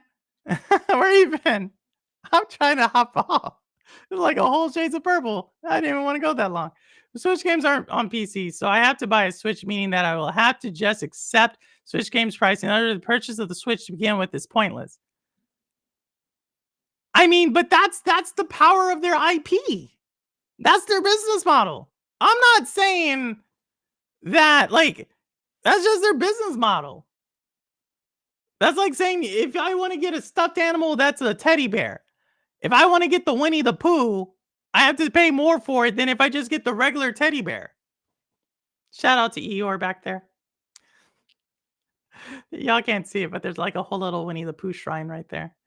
Um, but yeah, just came back from work. Yeah, that's the thing. Nintendo knows we're all suckers unless you buy multiple consoles just to get more bundles.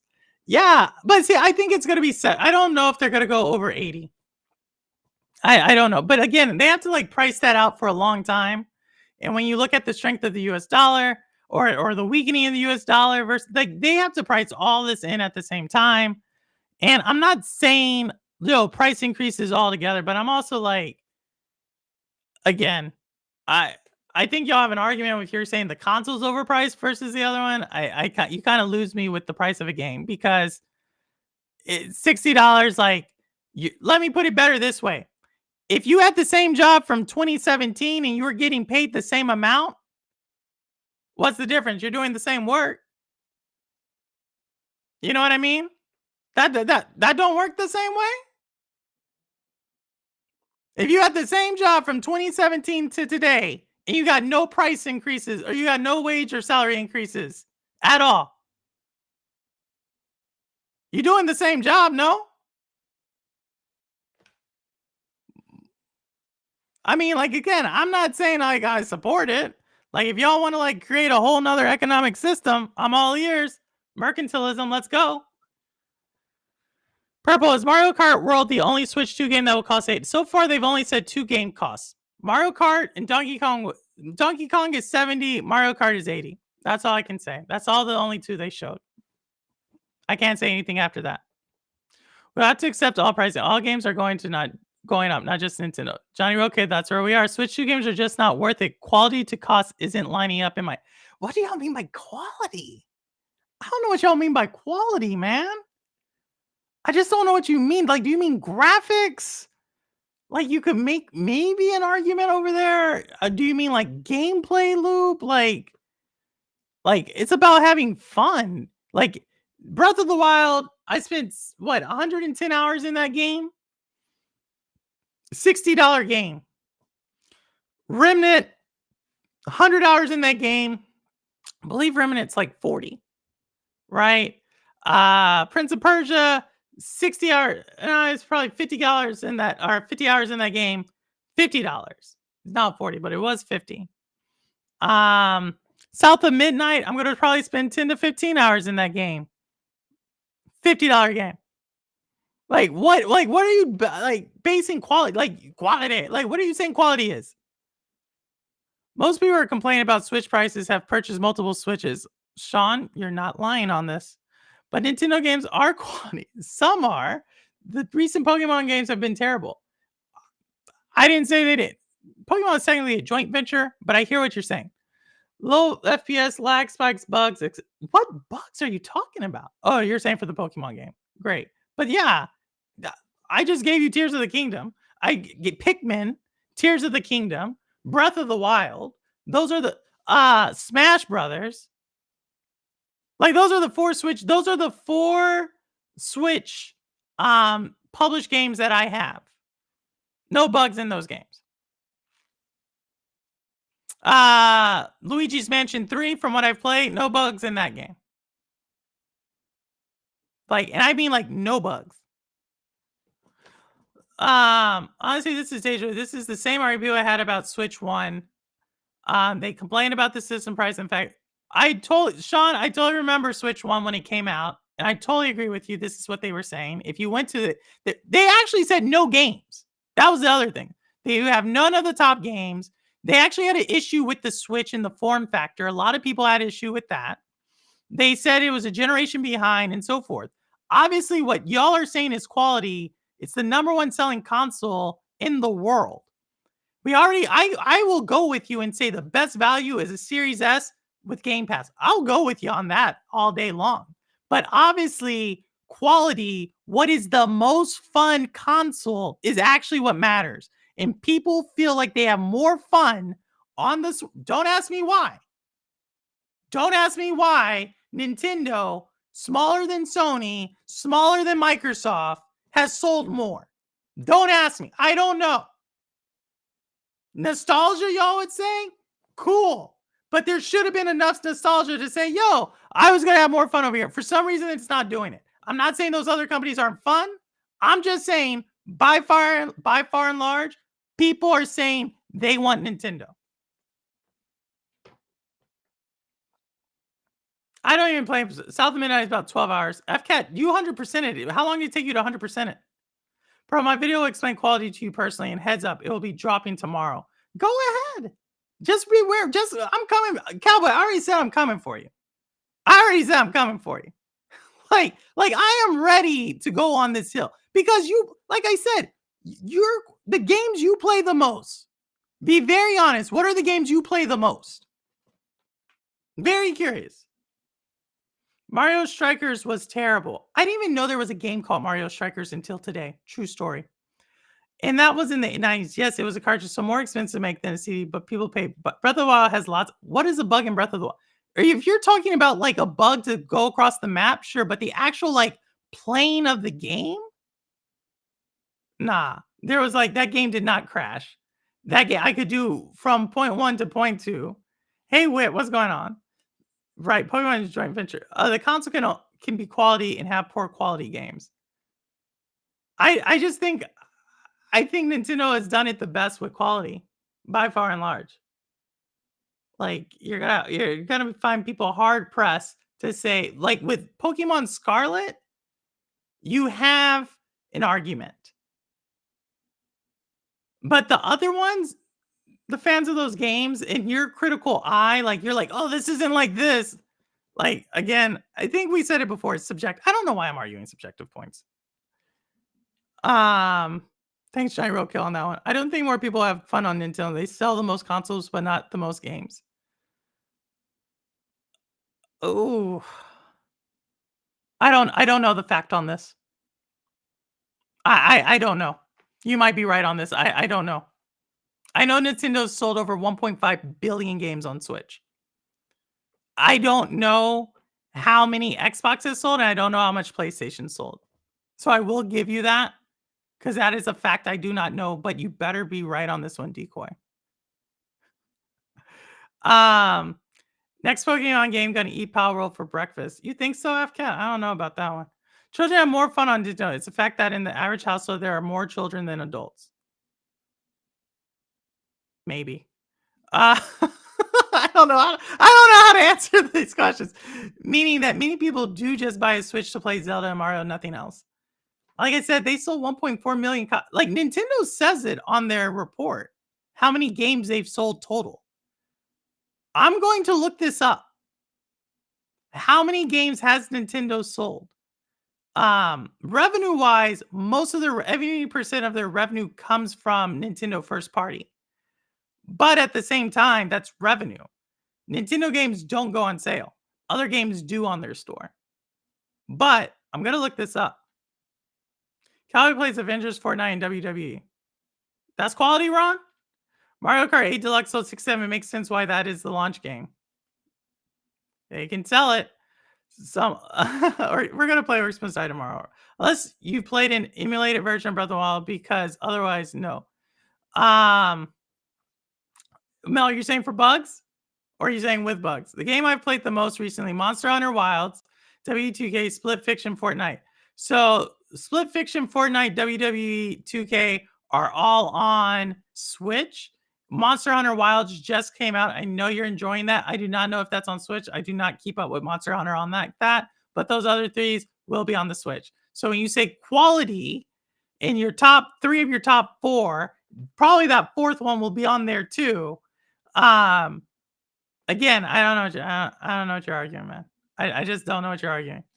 There were no bugs. Yeah, that's what I thought, Mel. Same. My son wanted to switch just for Mario Kart. Ross, I don't know what these people are talking about. I agree. I'm down for Zork's Must Die. Yeah, I'll do that tomorrow. But, no, I agree. I agree. I don't know if people are saying quality, like, you can maybe get me if you're, like, saying, like, "Yo, I wanna see super ray tracing, blah, blah, blah, blah, blah, blah, blah." Like, okay, cool. If that's what you call quality, go ahead. But I know what he plays, and that's why I was like, "What's quality?" Like, if Decoy wants to say, like, "Yo, he plays, like, these first person shoot," he doesn't just play first person, by the way. He's now gonna start doing videos of other content and streaming first party. Decoy, I keep up with you. I keep up with you. And, and so if he wants to say, I'll be like, "Yeah, some of that stuff's not gonna be on Nintendo." Totally get it. Totally get it. But I just need you to qualify it because what I think is quality, Nintendo has the best quality. So when y'all say it doesn't have quality, I'm like, well, for the games I play, it has quality. So, but if you're gonna be like, and then like I said, I don't know, man. Also, it's just Nintendo is just massive in foreign markets. North America wise, I don't think it's a top performer. Oh man, Decoy? What have we told you about stating data that you are not aware of? Like, yo, this is a great example of what happens online. People state things that they do not know. Decoy, go look at it. Like, I want you to go look it up. Like, that's all I got to say. Go look it up. I would tell you something else, but North America is its number one market. Number one market. It's not in order to. It's like they split up into four things. It's like North America, Japan is its own thing. They do Japan by itself. They do North America. Uh then they do LATAM in Europe, and then they do like North Africa. If you look at the Switch question, hey, holds, hopefully holds. I got your message as I was actually leaving. And I hope everything's okay and you got everything sorted out on the credit situation. After I showed my wife the trailer for Switch, she made me download Mario Kart on mobile and we had a lot of fun. You're gonna get a Switch too. Like I'm not even like questioning this. Like Sandy's gonna be like, I want to play Switch 2 because the graphics are cool, and you're gonna buy a Switch 2. I already know it. So you're gonna make this video, and you're gonna try to like come and dunk on purple and whatever, blah blah blah. You're gonna be like, "Wah, wah, wah." You're gonna do the cool things with your graphics, and then in 3 months you're gonna buy a Switch 2. And then I'm gonna be like, that entire thing you did was for naught, except for give me more content. Question: do you think launch exclusive games will help pre-orders of the console as past devices has an amazing attachments to games? Um, do you think launch exclusive games will help pre-orders of this console? Like what? Of what? I need an example. Give me an exact example. I don't know. Other than Donkey Kong, other than Mario Kart, I don't know what's launching. Maybe I can go look at that thing again. But I know Donkey Kong's not launching day and date with it. I have not actually studied it at all. If you look at the Switch 2, the extra power isn't in graphics, it's in features. Look how Mario had double the amount of racers that can compete. Look at the fact that it like had this mouse. Like Crow Resin was telling me, like he couldn't understand why he was like the mouse isn't good, and I totally get it. If you want to use a mouse, go use PC. But there are a lot of games that I'm like, man, this would be way better with the mouse. Like I would much rather play something like Advance Wars with the mouse than with the controller. Advance Wars is probably the only handheld game I actually play, by the way. Um, sure, Pokemon could be better, but majority of Nintendo help is far more polished than many others. Mel, we're Johnny Roadkill and us. We're trying to tell them. Tigo's just on this rampage right now. I think he's trying to get under my skin. I think he is. That's why I say I think, and not that it's a fact. Is this kind of like the time where you were like, they said at the Assassin's Creed Shadows was historically accurate and you held it to 100%? And now you're saying, I think, what is I think? Is I think like a 50% qualifier, 100% qualifier, a 25% qualifier? I need to understand when you say I think, how much weight should I put on it? You know what I mean? Like, I'm kind of getting lost here because, like, it seems like you might have looked it up and you're like, I was wrong. So you thought wrong. Like, I just need to know going forward. So in the other thoughts that come out of your mouth, you can be like, oh, he's only 25% accurate. That's a fact. Drop the price. Stop it. Wonder if the drop the price spam just made Nintendo want to raise it more. Nintendo probably was like, they're gonna Nintendo, man. They're gonna Nintendo. And I'm not saying all I gotta say is like I said, $60 back then, $60 today. If you're gonna buy the Switch and you're like, I want Mario Kart, but I'm not really just buy the bundle. Like no one can actually answer this question. It's like, no, Purple, I want to buy the Switch and the Mario Kart separately. So I want to pay $60 separately. I don't want to pay the 80. And it's like, I don't know, just buy the bundle. Also noted, according to Google, AI over the Switch sold 50 million units where the PS4 sold 117 million. The PS4 sold 117 million total worldwide. Did you ask it that? How many units did the PS4 sell worldwide? Get back to me on that one. And when was this data pulled? I don't know when the Switch came out. 2017. Maybe PS4 is older. PS4 is a year older. No, no, no, no, no, no, no, no, no. PS4 came out in 2013. PS4 is 4 years older. And again, what is that 117? Is that worldwide or is that North America? I do not believe 117 million PS4s were sold in North America. I'm just going to put that flatly out there. I do not believe North America bought 117. Just saying. Hey, Joe, what's going on? Purple Pie told me to get it. Purple Pie told me to get it to her for her Mother's Day gift. So you might be right. I told you, Cowboy. But drop it. I want to see. I want to get the Doc Dark treatment. But yeah, Nintendo makes the most money of America compared to other countries. Okay, I never said Ubisoft had to be historically accurate. They did claim to be though. Yeah, and remember we said is historically accurate 100% or 80% or 50%. I'm just trying to say when you say I think, what level of confidence do you have in that statement? That's all I'm saying. Like, I just need to know this is that moment where I'm trying to get to understand you, like my working style and your working style. And when you say something and when I say something, what does it actually mean? I think it implies I'm not sure, but I had to bet that that's the way I'm leaning. Man, are you a gambler? Do you make money? I don't think you do. Sushi version of civilization is an example perfect. Sean, I totally agree. That's the one I used yesterday. Oh, bro, I talked to TK9. You know, he is excited for the Switch. We might meet up on Nintendo World in our. That's awesome. That is awesome. Tell him to make content, man. I miss TK9. I honestly miss TK9. There's just a way TK9 knows how to put together statements that's like poetry. And I miss that. Purple, I have to say, this week started off with a minor concern, then just snowballed. Great news, got back, and everything is great. Awesome soft holds. They sold $100 alarm clock. They're not dropping them. They sold 2 to me.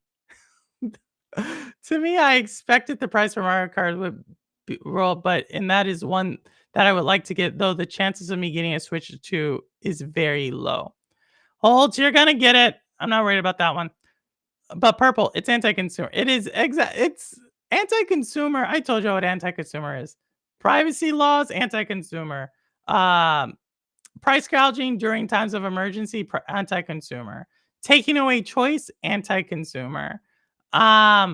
Mismanage your marketing, misleading marketing, anti-consumer. Like that is actually in the laws for anti-consumer stuff. Like I don't care if you go to the US, the UK, the EU, Canada, that's anti-consumer. Selling a product is not anti-consumer. I know. Some people saw a meme. I'm sorry. Switch 2 at launch, I meant. Oh, okay, that's fair. That's fair. I just want to be part of the excitement to get it, to tell you the truth. And I do want to start playing it on Saturdays. PS4 launched in November 2013, so it is 3.5 years older. Switch 2 is going to dominate for sure. It's funny people are talking about performance of rival consoles, and then these consoles are flooded would be master and remix. Totally. I don't know what you said there, Holtz. And the PS4 Pro in November 2016. So PS4 Pro came out a few months before it. Samus has to look as good as Stellar Blade for $80. FCat, are you one of those? She's in a suit. She's in an armor suit. Are you into robot porn? Is that you, FCat? Are you the type who like gets your like Transformers or what it is and like makes weird sexual positions? Was that you as a kid? It makes so much sense now. It's so much sense. I totally get it. I think, in my opinion, it's clearly not certain, but historically accurate. In my opinion,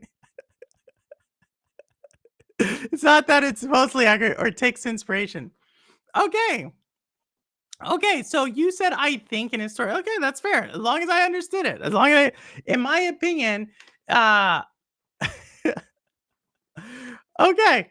So you say things you're not certain about. All right, that's cool. That's cool. Usually people qualify that with like I think this.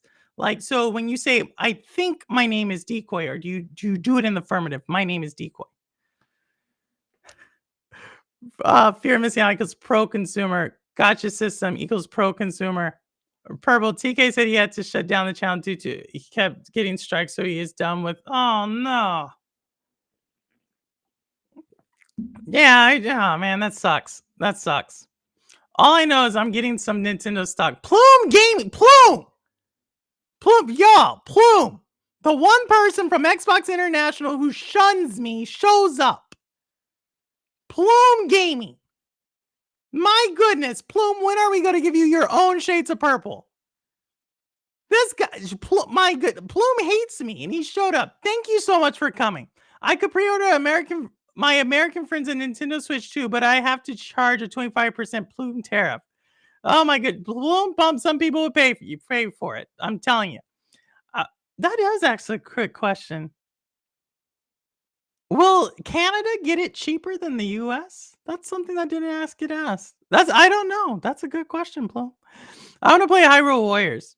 They're coming out with the second one, which Rudix had someone on his channel who got super upset with me when I was like, yo, Hyrule Warriors kind of plays in with Breath of the Wild. And he was like, that's not canon. But now it seems like the new one that goes with Tears of the Kingdom does kind of play with Tears of the Kingdom. So does that make it canon? I don't know. Something the Switch was known for was using cheap sticks on the Joy-Cons. As a result, people kept having the Joy-Cons have stick drift or not function properly and have to buy new ones. I have not had one controller from one company not have stick drift. Got to be very honest on that one. The PlayStation controllers or the Xbox controllers, stick drift. This one, no stick drift. N64 controller for sure, stick drift. The PlayStation controller, stick drift. I think stick drift is a part of gaming. Does that mean that that's anti-consumer? It could. What in the robot? Stop. That was good. That's the best pun we had today. I won't be watching Transformers tonight. Maybe iRobot instead. Stop it, Ron. Stop it. Knowing Ron, he's gonna watch the one with what's the one with Robin Williams? AI? I think that's the Ron. Ron's is the AI or Johnny Robot. Is that you? Little Johnny Robot running around, doing your little thing,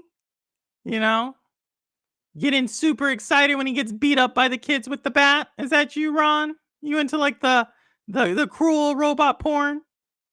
I can see it. I can see it. So yeah, I'll be today's Mystic Friday. Oh, no problem. We'll be there. I need to shut this one down. We'll be there. For sure. It'll be the third one as the previous two are tied to Breath of the Wild, and this one will be tied to Tears. I'm excited. I want to play Tears of the Kingdom upscale. It looked kind of cool what they did, and then the app. I'm excited. And then the Stadia state share. Yeah, Stadia found its way into Nintendo Switch too. I have one Xbox controller with stick drift, two that don't have it. Rouster, you are a lucky man. Lucky man, Rouster. You must teach us your ways. I haven't had stick drift on a console controller since the Xbox 360. That's what happens when you have small hands, Decoy. You know what they say about people with small hands? No, I'm joking. You left it up there. You left it up there. You left it up there. You left the sense. Do you moisturize? Is that the thing, Decoy? Are you trying to say you're one of those types? Is that it? You know, you know. No wonder. Uh the right arm looks bigger than the left on that side. Joking, joking, joking, joking. No, you're seeing my dark humor from like the army coming out now. The Switch 2 has become a big topic right now. It has, Chairman. Are you getting it? Actually, Chairman, were you in New York? Did you get tickets to it? I don't know anybody who got tickets to that thing. I never had stick drift with any of my Stadia controllers. I think you're right. But Cowboy, let's be honest. Stadia didn't last long enough for stick shift. Oh man, I can't. 699 here, lad. But if you do the exchange rate, 490 is like 710. Wow. Plume, are you getting it? Be honest. You're not on your channel right now. Are you getting it? Are you gonna get it? Yo, if y'all did not know, Plume is not just on Xbox International. Plume is like one of the top Xbox influencers. Big time Xbox influencer right here. Are you getting it, Plume? We won't tell. We won't tell. I imagine you are though. Hyrule Warriors to me, I definitely tried to the timelines because of the story. They get erased through and all Zelda games, different timelines anyway. Well, Hyrule Warriors makes that thing where they go back in time and then I don't want to ruin the story, but they kind of carve out to where like everything saves the day. And if you take the Hyrule Warriors version of events, then you don't get Breath of the Wild. I don't want to ruin it, but like it's kind of what happens. I have big hands. Also, I am left-handed, so yeah, so that's why so you're one of those types, eh? You like to cheat on your left with your right? Is that it? I know that's a big thing in Gen Z. It's called polyamorous for that generation. Other people would consider it differently, but uh as long as you're playing, you're good with me. You know what I mean? Purple Jenna, what's going on? Please stay home on April 5th. There's a fake protest that might go on nationwide to institute civil lockdown. I have no idea what you even said there.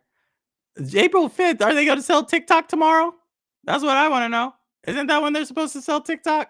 Are we going to have to do another midnight stream about TikTok? Stadia didn't last long because cloud gaming is crap. Decoy?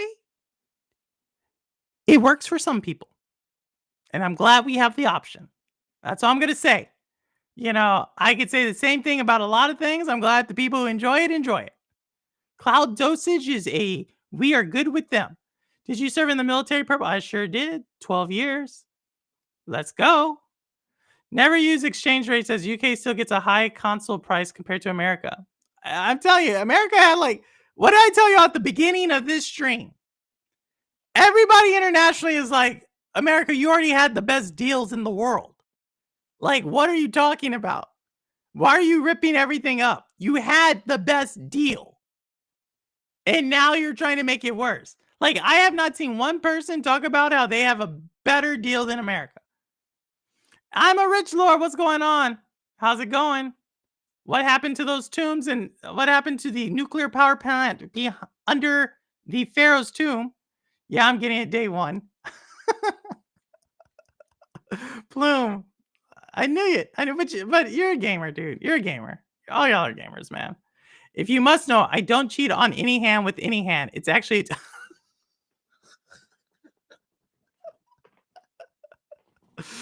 that's small hands for you. That's small hands for you. That is the life of a small hand. Do you also grab a bottle with two hands like that? You know, is that how you do it? Like that?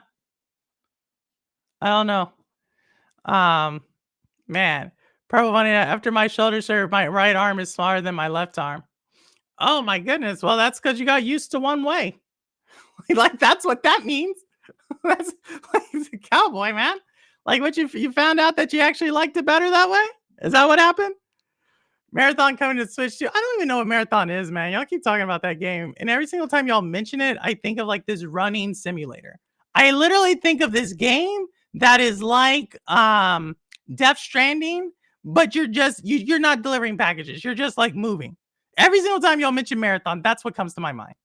Big hands can be detrimental because it makes it tough to type on a small keyboard. I learned that recently. See, that's how you got to do it. That's how the way Rouster did it right there. That's how you got to do it. You got to like give it some relativity to it. You can't leave it up to interpretation.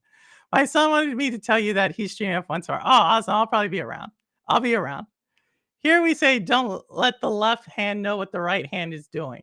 Well, in decoy situation, they need to help each other out. You know what I mean?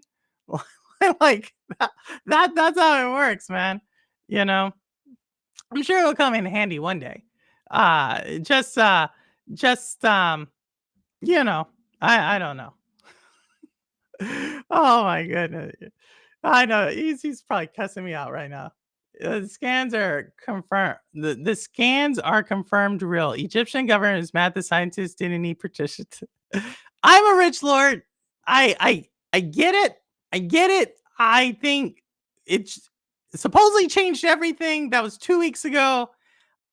I don't know what it changed, but as long as you got something out of it, so I'm a rich lord showed us this Egyptian pyramid, like in a power plant underneath it, and he's super excited about it. So I don't want to burst his bubble, because I'm still learning about it. But again, I don't know. It's like it's like okay. I'm good. Just woke up. I'm working. Oh my goodness. Lester, he doesn't come by that much. He works all nights. Hey, that night shift, that graveyard shift, get a little extra. I'm not mad at it. Doesn't mean I have to flip, but it doesn't mean I have to flip my Switch upside down and use it as a different hand to stop stick drift. Ah, that is a technique. That is a technique. We are not doing it. Um, Jenna Haze is giving us all the what do we call that? A public announcement, public service announcement, PSA. I've just watched a Netflix show based on true story in my city and just learned the emoji purple heart means. What does it mean? Because I always am confused when people send it to me. What does the purple heart mean? I mean, I know what a Purple Heart military award means. My brother was awarded the Purple Heart, but I do not personally know what there's certain emojis that just confuse me. This whole stream, I have felt attacked. I'm going back.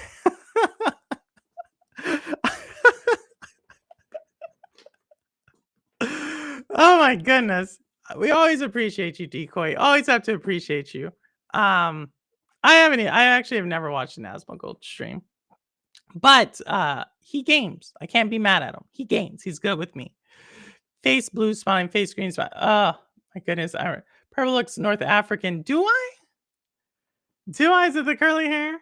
Do I have that? Who has really pretty hair? Ethiopians. Oh my goodness, those women are so beautiful. But I'll take it. I'll take it. I heard something about April 5th. Who is protesting what? I don't know. All I know about April 5th is TikTok's supposed to get sold. Okay, bro. I'm about to head out to watch SmackDown, but I'll talk to you soon. And don't forget, I'm dropping my video on you tomorrow. Oh man. I'm about to have to do a counter video to Cowboy. I'm gonna go in. On him. There's too much. It's too much. We are gonna break the rift that ends now. Thank you for the dono out. Anyway, Cowboy. It ends today. We are going in. I don't even know what I'm going in on, but Purple Heart means horny. Just learned what? No, I'm not protesting a damn thing. Oh my goodness, I could protest. I do a protest every single time I get up, so that's how it works for me.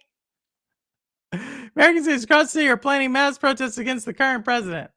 Oh, that ain't nothing. That ain't nothing. That ain't nothing. I just know TikTok's supposed to get sold tomorrow. That's all I know. Also, Purple said people send it to her all the time.